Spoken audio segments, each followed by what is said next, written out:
Welcome back po sa Panahon TV. Mga kababayan, naglabas po ng rainfall advisory ang Pag-asa.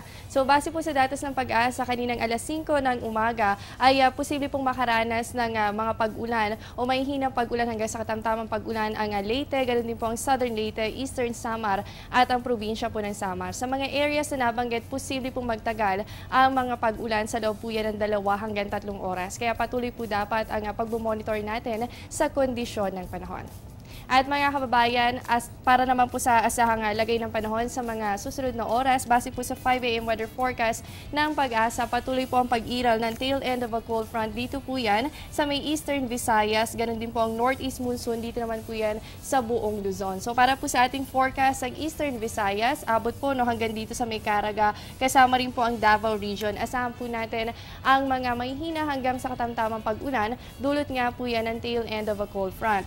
At para naman po dito sa may Cagayan Valley, Cordillera, kasama rin po ang Bicol Region at ang Calabarzon. Asahan din po natin sa mga susunod na oras ang maulap na kalangitan. Bukod po sa malamig na panahon, makakaranas din po tayo ng mga mahihinang pag-ulan, sanhi po yan ng hanging amihan.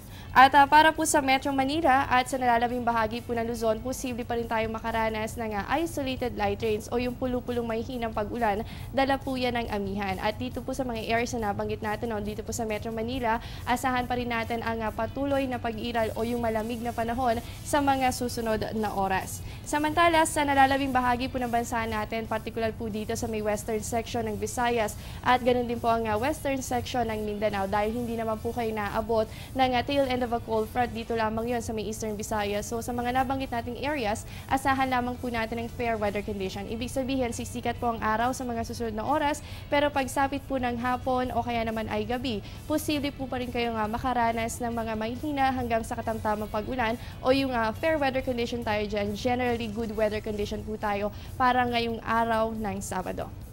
At mga kababayan, dito na po nagtatapos ang ating programa. Yan pong mga nakalap nating impormasyon ngayong umaga. Stay updated sa lagay ng panahon. Bisitahin ang aming official social media accounts and website.